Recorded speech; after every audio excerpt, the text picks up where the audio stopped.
Hello, and welcome to Building High Performance Cultures, a weekly series where we talk with executives from top organizations about how they've built high performance cultures and how they're leveraging their culture as competitive advantage.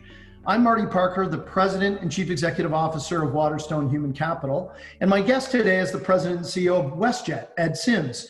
Ed, welcome to Building High Performance Cultures. Well, it's a pleasure to be asked onto the program. Thank you so much, Marty. Well, Ed, we're delighted to have you. And a little bit about Ed. Throughout his aviation career, Ed has demonstrated that emphasis on people's development and transparent communications are the stepping stones to success.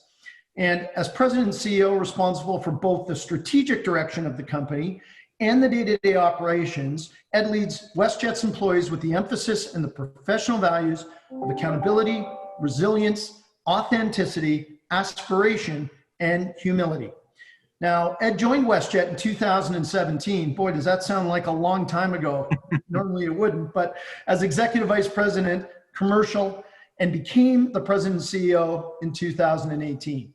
And under his leadership, WestJet has made significant strides in the evolution from a point-to-point low-cost carrier to a global network airline with the arrival of the first 787 Dreamliners, my favorite planes, and the introduction of business cabin and premium service, which if you haven't taken it, you must. It's absolutely terrific.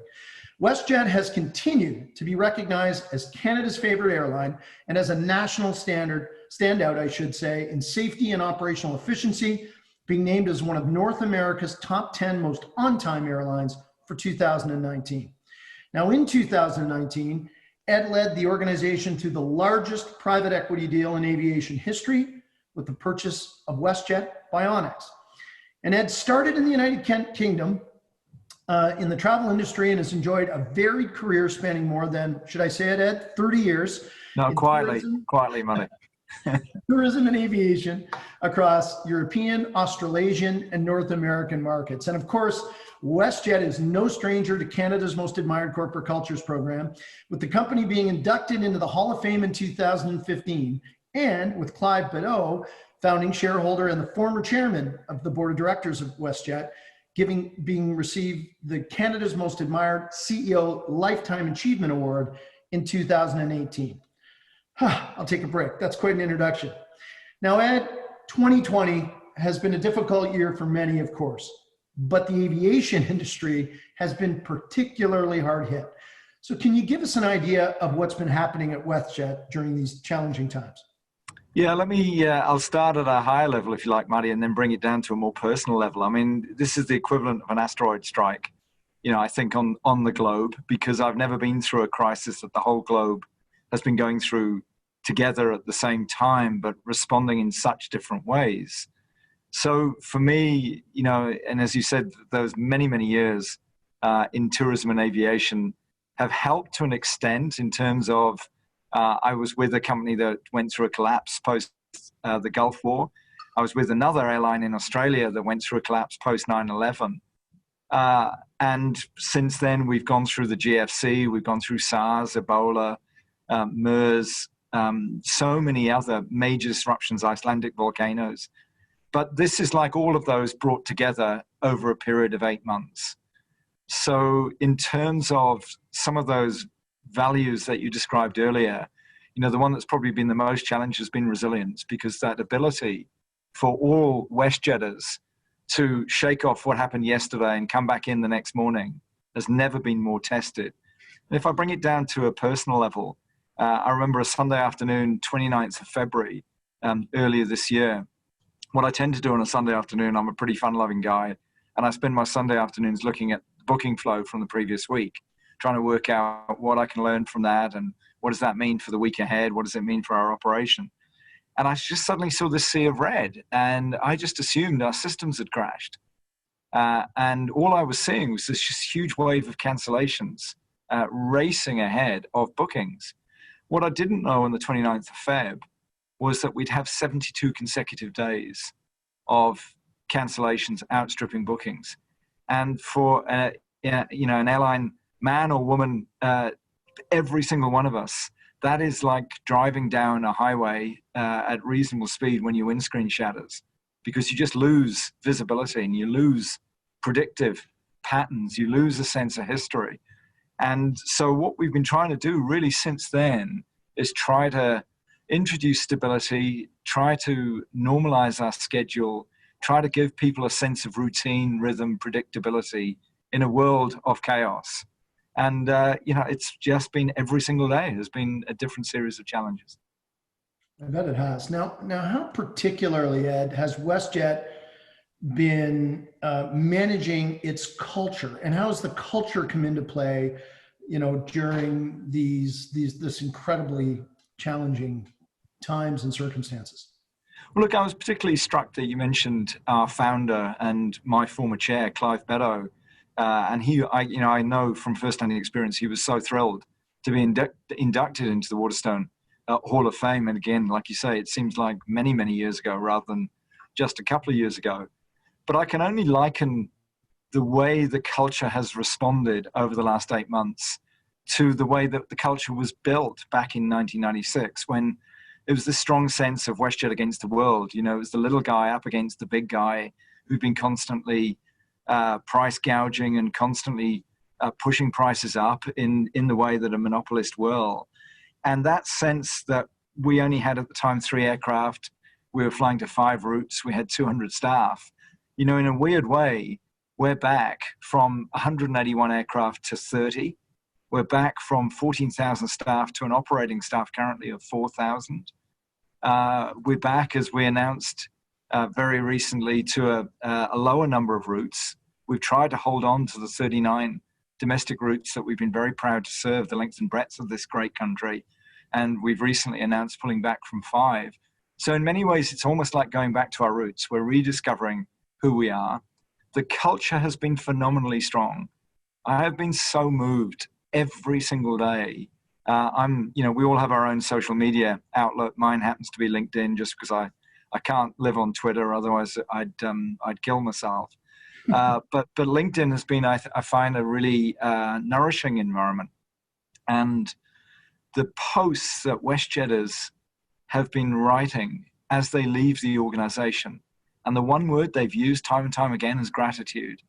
And I struggle to believe that any organization merits the level of dignity and grace that our people have shown as they've left the organization. But I'm just particularly pleased that it is directed in the direction of the company. And I think that sense of having created a rhythm, having created a sense of continuity, has been critical to giving people a sense that the culture of WestJet is one thing that they can hold on to. How incredibly rewarding that must be, Ed. Now, the culture of WestJet is very well known, certainly in Canada, if not in many other places. And it's a big part of your brand identity. Why has it been so important for culture to be front and center at WestJet? This is our company. It's not my company. It's not Onyx's company. It's not the board of directors' company. This is our place.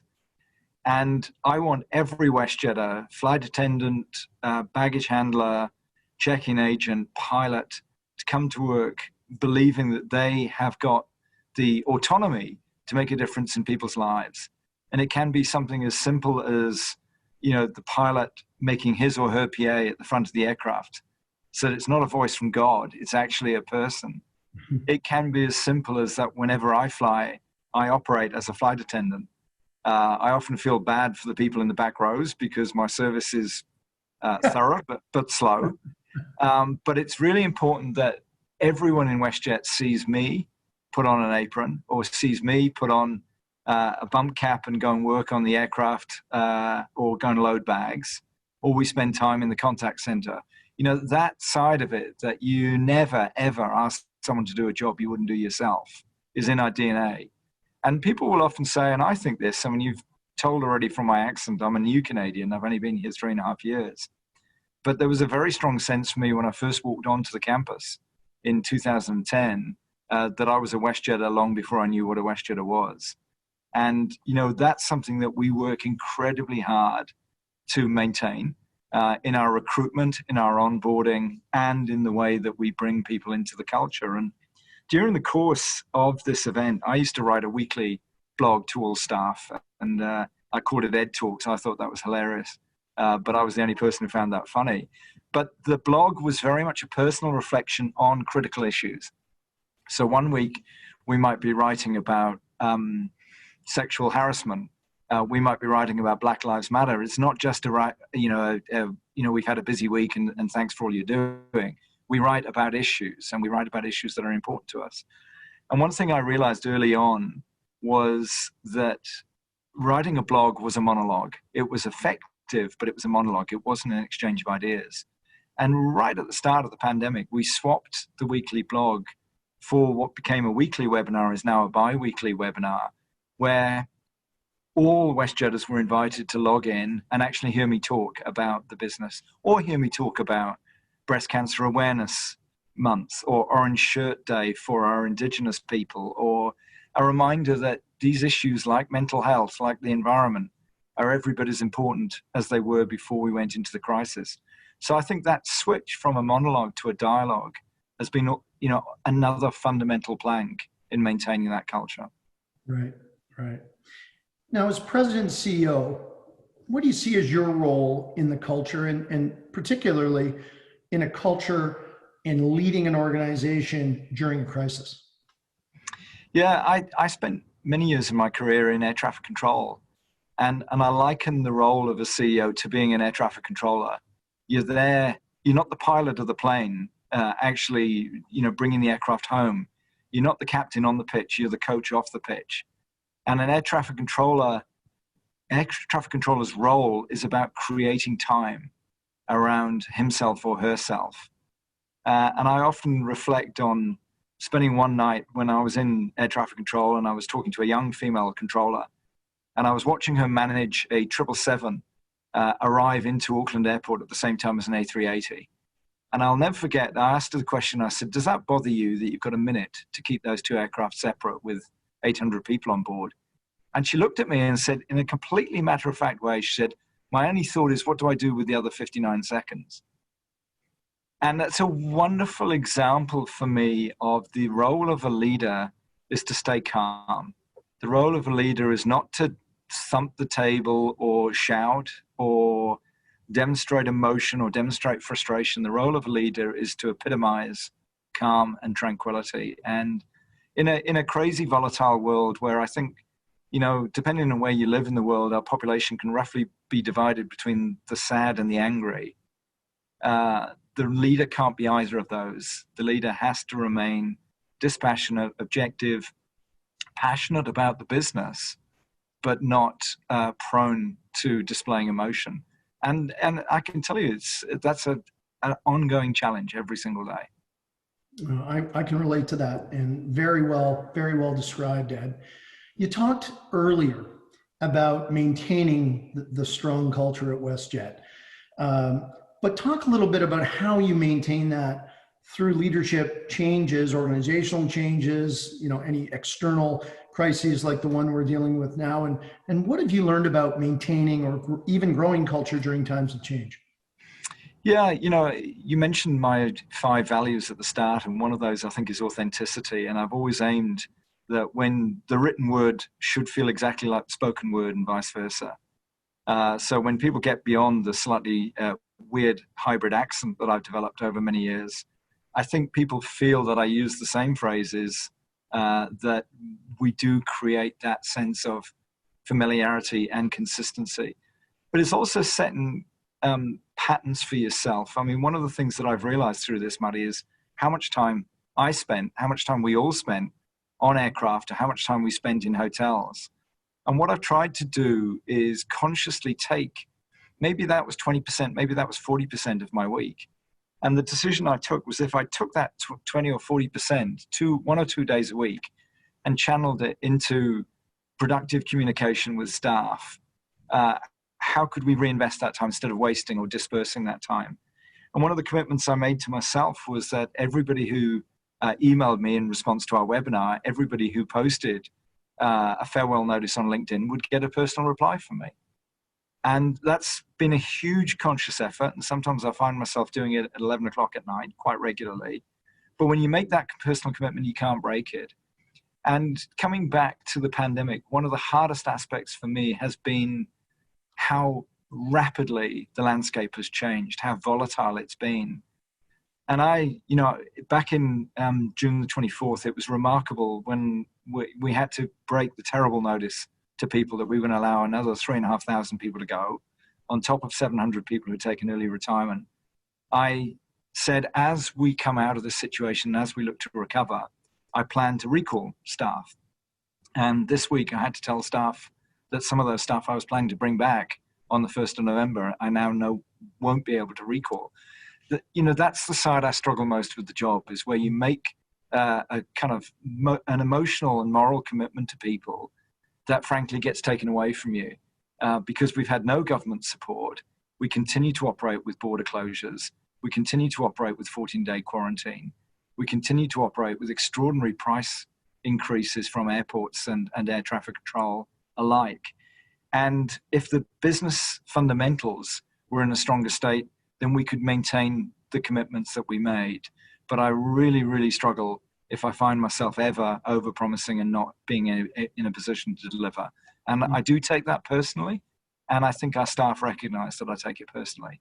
And part of our commitment right at the start, if I think back to the really dark days of March where I had to actually stand down 10,000 WestJetters in order that the company could stand up, there were two things I wanted to do. One, I wanted to give them the time that they could reflect on those options. And we actually gave a small menu of options: leave of absence, early retirement, reduced working weeks. But we gave our staff 5 days to think about what option they prefer. And that, I think, was one of the best things that we did, was we actually gave a very small amount of power back into their hands. And the other thing that I did simultaneously with that is announce that myself and the rest of the executive team would take a 50% pay cut. And again, it comes back to leading by example. It comes back to ensuring that people believe that I am just as directly affected as any frontline employee in the company. Yeah, for sure. And you've had a real history of extremely strong alumni, and I'm sure a number, if not all of those people, will become that.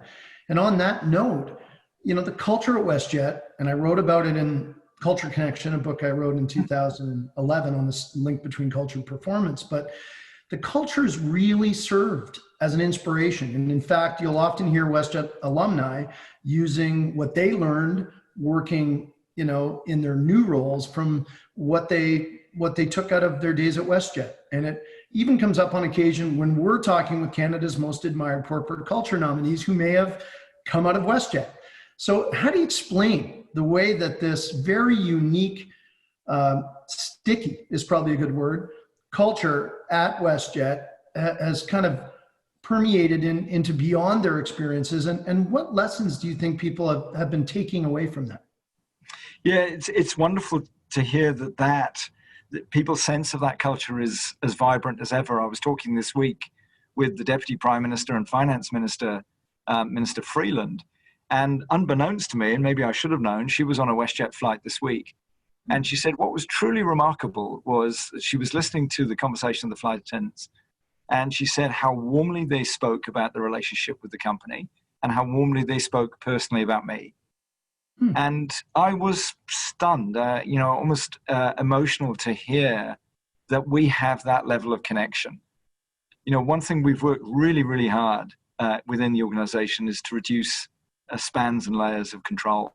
And I don't like feeling that people feel any kind of distance or barrier between me. As I mentioned earlier, when we do a webinar, when we do a blog, people write directly to me and tell me whether it's good, bad, or indifferent. And being WestJetters, they don't worry too much about my feelings when I read those emails. But that's great because it's very direct feedback.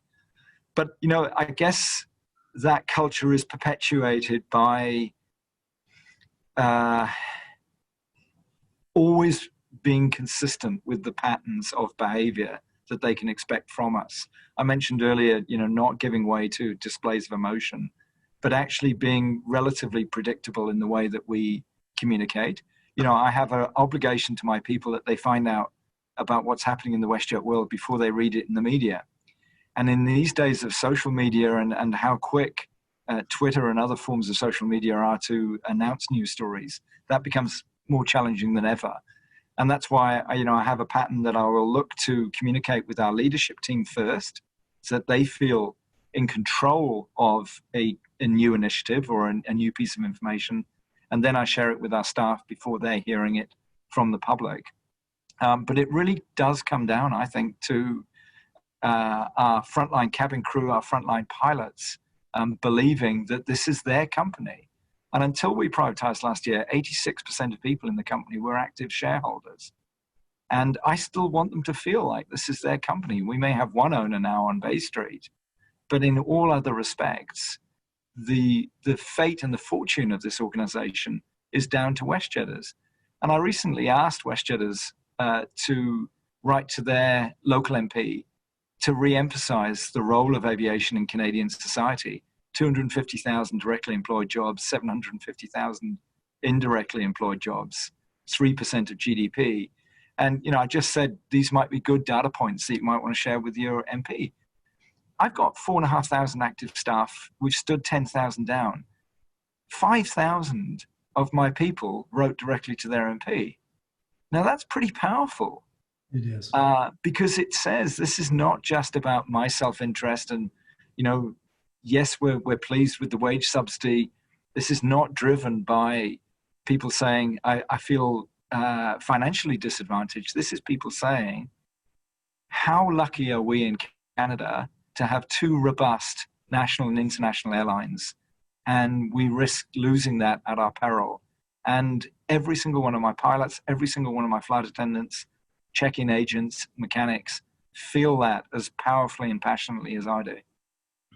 Well, Ed, as a student of Canadian history, our railways brought us together, but it's our airlines that have kept us together, connected and strong in what is, the second largest physical nation in the world. And I don't think we can forget that in any way, shape, or form.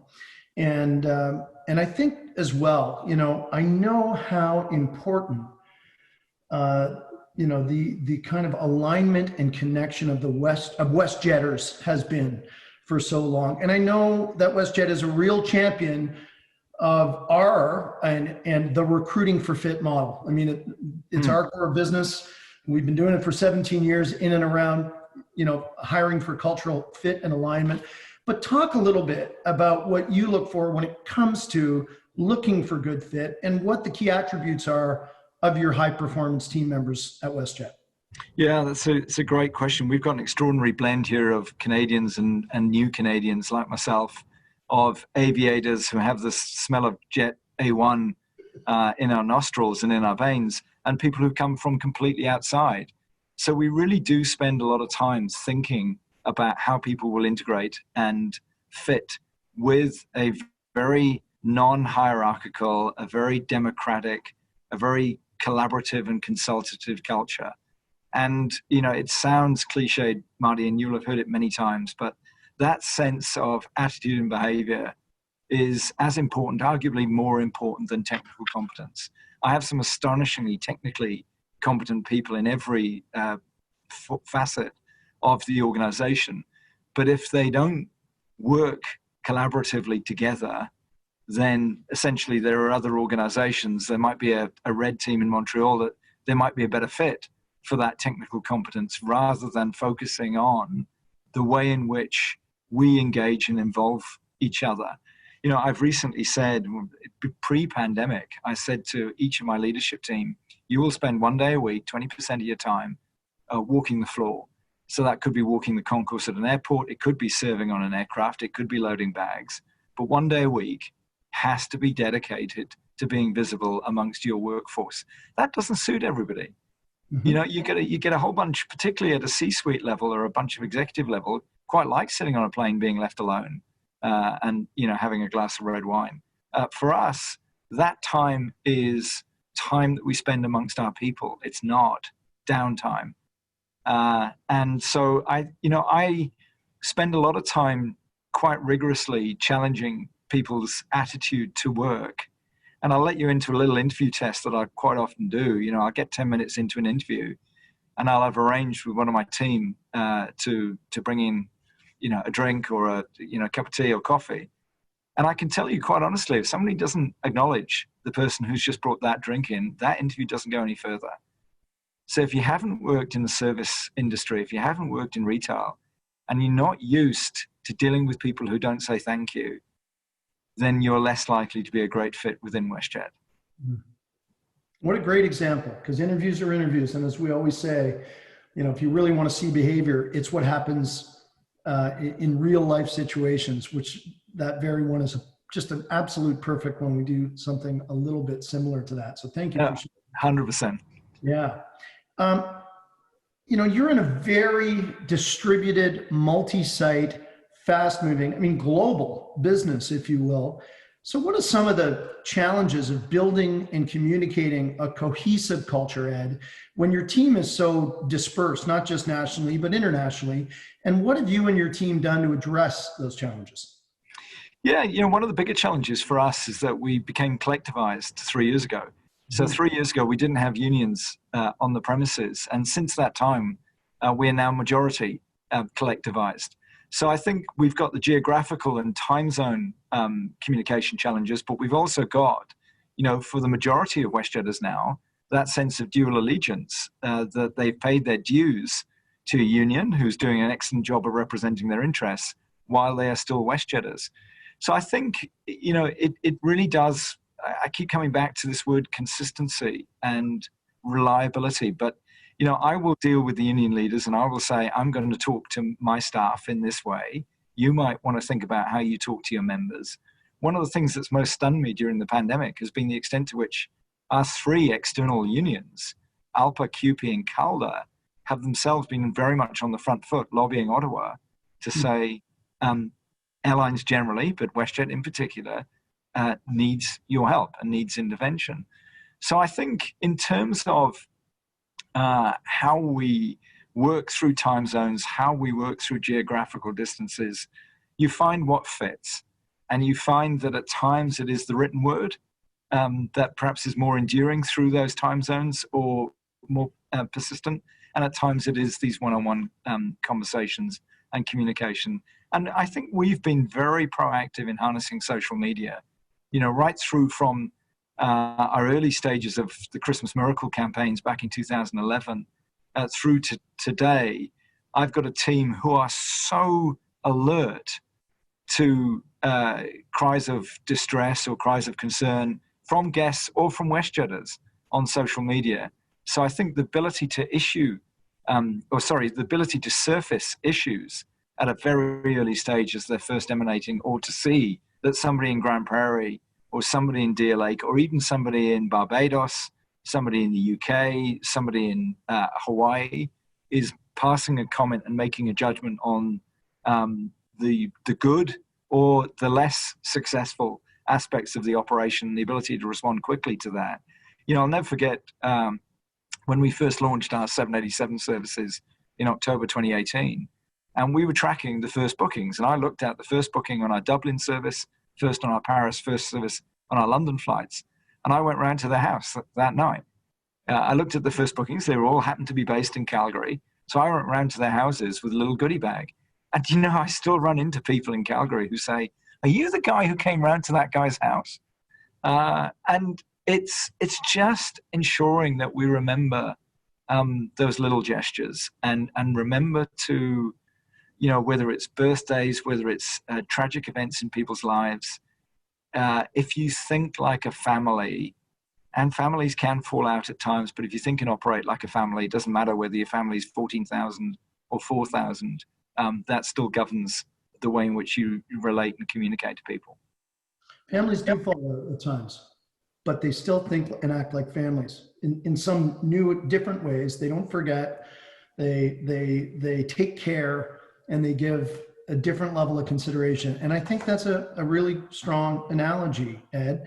And, you know, I'm interested in how you and the other leaders at WestJet, and really the team in general, make the connection between your unique culture and performance. Yeah, inextricably linked. it's the way we embed our strategy. I like, we have assets in this organization, highly expensive, hundreds of $1 million assets in aircraft, and they have a useful life of 20 years. So at a minimum, I like to plan out on a 5-year horizon. And it's incredibly difficult in an industry that changes as quickly as this. We've got snow coming in the next couple of hours in Calgary. That has a huge effect on our operation and will be very disruptive. So I have a group of people, the majority of people in the company work on a 12-hour time horizon. A small group work on a 5 and 20-year horizon. But if I can take that work from a 5 and 20-year horizon and communicate that in a way that resonates with people. So if I say that when a third-party provider, like our air traffic control provider, Nav Canada, pushes their prices up 30%, that will wash over people's head. If I say that 30% will stop 5 million Canadians from being able to travel in the next year, people get passionate about it. And, I love the analogy that you were just describing with family. I can say what I like about my sister, but if somebody else complains about my sister, we'll have a different conversation. And that's what I love in this sense of WestJet, is that we take this enormous pride. You mentioned in your introduction, Marty, that we were Canada's most on-time airline last year. Through the pandemic, we've been Canada's most on-time airline. In fact, we've been North America's most on-time airline for the last 5 months. Now, again, that as a stat can wash over people, but if you say to people, that's because you turned up for each and every flight and you dispatched that flight, or you were on board and closed the doors on that flight and closed every overhead bin and got people sat down 15 minutes before we were due to depart, that's down to you. You have to share the success in a family and sheet the success back down to the activity of 14,000 people. Ed, what do you see as the future, in the future, as critical to aligning your people to your culture and attracting new talent to continue to build this high performance culture at WestJet? I think one of the biggest challenges, I come back to my values, Marty, one of the biggest challenges is to remain aspirational. Mm-hmm. So last night, I was in our new lounge that we're about to open on November the 2nd at Calgary Airport. And, I've had countless people say to me, what the heck are you doing? You're spending money on this new lounge. You're letting your staff go. Where are your priorities? You seem to be focused on the wrong stuff. If we're not focusing on what does recovery look like and what will our guests value in the future when they come back to return to travel, we'll be playing catch up, and we'll be playing catch up at too rapid a rate. I want the people of WestJet to believe that aviation will recover. It may recover fully only by 2023, 2024. But just as importantly as the recovery will be the sense of purpose. We build bridges at a time when other parts of the world are building walls. And the social purpose of aviation, of reuniting business contacts who do get sick of Zoom or WebEx, of reuniting families who frankly are going to face a long, long period of separation. I've got 2 kids in New Zealand. I'm not going to see them this year. So that reunion is going to be more important for all of our guests than it's ever been before. And I think, reminding ourselves that purpose is also aligned to a very strong environmental commitment, that we'll be bringing in brand new 787s, my favorite plane as well as yours, that has 15% lower fuel emissions than any equivalent aircraft, 40% lower noise impact, bringing back the Boeing MAX 8 aircraft, which similarly has a phenomenal operating record. And it's just such a tragedy that it had those 2 awful disasters 2 years ago. But that strong sense that aviation fulfills a positive and productive purpose in people's lives is something that I want both WestJetters to feel, but all people who are thinking of careers in aviation, because it would be easy in the current environment to look at aviation and say, I don't see a future there and I don't see how I can extend my career aspirations. One real positive that I think will come out, and I sense this very strongly from the pandemic, is that it will turn professional Canadians into generalists rather than specialists. And as a relatively new Canadian, one of the things that surprised me when I first came into the corporate culture of this country was the depth of technical specialism and the lack of breadth. And I'm one of those people who's just been incredibly fortunate in my career to move between operational, commercial, financial environments because I've had bosses who backed me and had the confidence to move me from one environment to the next. And the WestJet of the future will be a WestJet of generalists. It will be people who will have to feel really comfortable being moved out of their comfort zone, out of their usual line of reporting, and being asked to say, you're brilliant at network planning. I want you to be equally brilliant managing line management of flight attendants or line management of pilots. And I firmly believe, I've been reading David Epstein's book on range, and I am just passionate about the potential for WestJet to extend its range in a way that we've never been able to do before. Yeah, we are separated at birth on that particular issue. We've moved from a search firm into leadership training, into culture and engagement measurement. And if we could take every one of our people, if they had the aspiration and desire, and move them into all three, and many have, it just makes them better. I think it's more fun, at least for most, and it just gives them a much better advisory eye and experience and counsel in what we do, which is inspiring organizations to build high performance cultures. So I couldn't agree with you more. And yet, when you think of an airline and the specialties and the technical requirements or the service issues, it wouldn't be the first industry you'd think that way. So I think there's a lot more that can be said about that. And I think that in itself could be a great innovation, for WestJet, for sure. Ed, what, on a general basis, what trends do you foresee coming in kind of the broad area of building high performance cultures?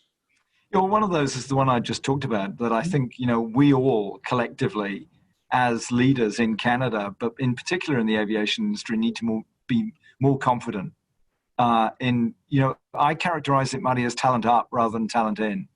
It's not great news for exec search firms. We will continue to ensure that we look the breadth of the world to bring talent from other countries. But I want the emphasis to be on succession management. And I do think that Canada, and again, forgive me if I can say this as a new Canadian, the innate politeness of Canadians can get in the way of conversations around succession management. That if you're not a successor, you're a blocker. And if you're a blocker in a succession position, you're going to have to move to another position. That doesn't feel a very Canadian dialogue. But I think it's one of the lessons that's going to come out of the pandemic is that we have to all, given that we've all got a smaller customer base, and frankly, sadly, we've all got a smaller staff base, we're all going to have to get used to a lot more direct conversations. And I think that sense of, whether you call it courageous leadership or just honest, direct conversations, the mechanisms and the complexity of performance management get stripped down to saying, let's have a really honest 30-minute conversation. And in the 30 minutes, I'm going to tell you what I love about you, and I'm going to tell you what you really need to work on. And that, for me, is way more powerful than any kind of performance scale or complex performance management algorithms. It all comes down to the power and trust of two individuals. And I think that will be a real positive that comes out of the pandemic, is we're all having to get used to making decisions in real time and having in the moment conversations in the way that you would do in crisis management or emergency response, because that's what this is. My last question, Ed, is really about the counsel and advice that you might give to a person, a young man or woman, who are looking to start their high performance leadership culture journey, be they an entrepreneur, a professional manager, regardless of industry. What would you share with them? What's that piece of advice that you'd say, you might consider this? 3 words, if I can, Marty. Yeah. Structure, process, discipline. When you go for that first interview, be on time, be respectful, do your homework, read Wikipedia, read LinkedIn. I'm a big fan of stand-up comedy, and some of the people I most admire are improvised comics. And the reason I admire them is because they have this extraordinary talent of looking spontaneous when they are rehearsed to death. True. And I think that sense of discipline and structure, do your homework. My 2 older kids are going through job interviews at the moment, and I'm saying to them, find this information source, understand the person who's sitting the other side of the table from you, so that you can get into a dialogue. And when you get to that terrible moment where somebody says to you, have you got any questions for me? You make sure you've got pages and pages of questions. Don't ever say, I've got nothing. You've answered everything, because it's such a trap, as we all know, having conducted so many interviews. But that sense of being very structured, having a good process, and being incredibly disciplined in the way that you approach the workforce, for me, will